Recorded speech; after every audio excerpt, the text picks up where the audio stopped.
that NIA in fact was established after Mumbai terror attacks only, and it will be a big achievement that this person is brought to India and is made to face the trial.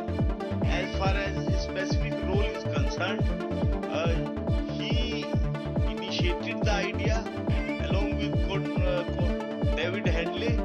His office of his company was set up in Mumbai so that these people can get free access to Mumbai and other places in India, as well as to scout the terrorists. Young boys, they can pick up and select, and they can decide the areas which will be attacked by Pakistani terrorists. So his role becomes very, very important. Very significant success for our investigation agencies and for India as a whole to get Rana's appeal rejected by the Supreme Court, not once, twice, and his directions that he should go to India now. We have been trying for this for the last, I think, at least 1.5 to 2 decades, but so far we did not succeed. I think one of the important factors is President Trump's statement during the visit of Prime Minister Modi to US, where he said that all terrorists like Rana will be sent back to India and they will not be detained here. That was a big signal to the Supreme Court, and I think that has made a lot of difference. I'm hopeful that terrorists of his ilk, there are many others who are in US and other countries as well, they get a signal. But the main signal should go to Pakistan's ISI to keep fostering and topping up these agents, that there is no escape from the Indian intelligence agencies of India, and they have to stop this nefarious game. I'm pleased to announce that my administration has approved the extradition of one of the plotters and one of the very evil people of the world, and having to do with the horrific 2008 Mumbai terrorist attack, to face justice in India. So he's going to be going back to India to face justice as we deepen our defense.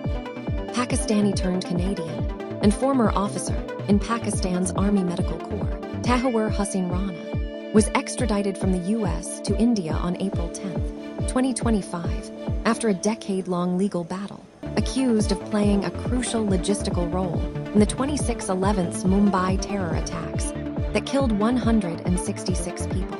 Rana's extradition marks a major milestone in India's pursuit of justice. He is alleged to have helped David Coleman Headley by providing visas, facilitating reconnaissance missions, and using his immigration firm's Mumbai office as a cover for surveillance activities. With this, the NIA now has the opportunity to interrogate Rana directly for the first time. His testimony could unearth vital information about the planning and execution of the attacks, the involvement of Lashkar-e-Taiba, and the role of ISI operatives such as Major Iqbal and Major Samir. This could not only uncover additional conspirators, but also increase global scrutiny on Pakistan's deep state and its links to terrorism. Rana was convicted in the US in 2011 for aiding Latif in a separate terror plot, but was acquitted of direct 26/11 charges. India formally sought his extradition in 2019.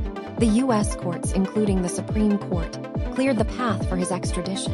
Final approval came with a dramatic announcement from US President Donald Trump during a joint press conference with PM Modi in February 2025.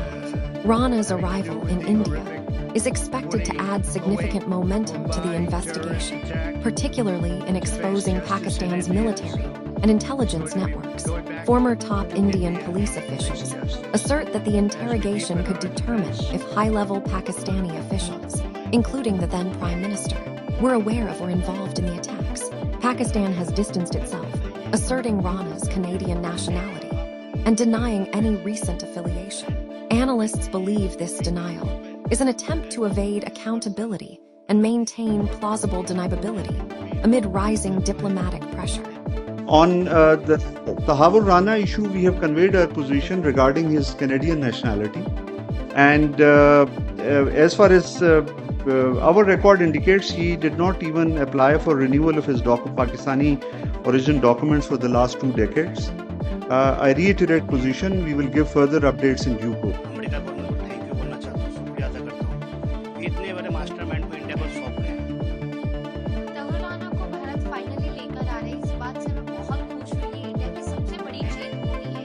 We are encouraged to hear about the extradition to India of one of the perpetrators of the terrible and horrendous terrorist attacks that happened in Mumbai on the 26th of November 2008, which took the life of more than 170 innocent civilians, including Israelis. I would like to thank the government of India for its persistence in bringing the terrorists to justice.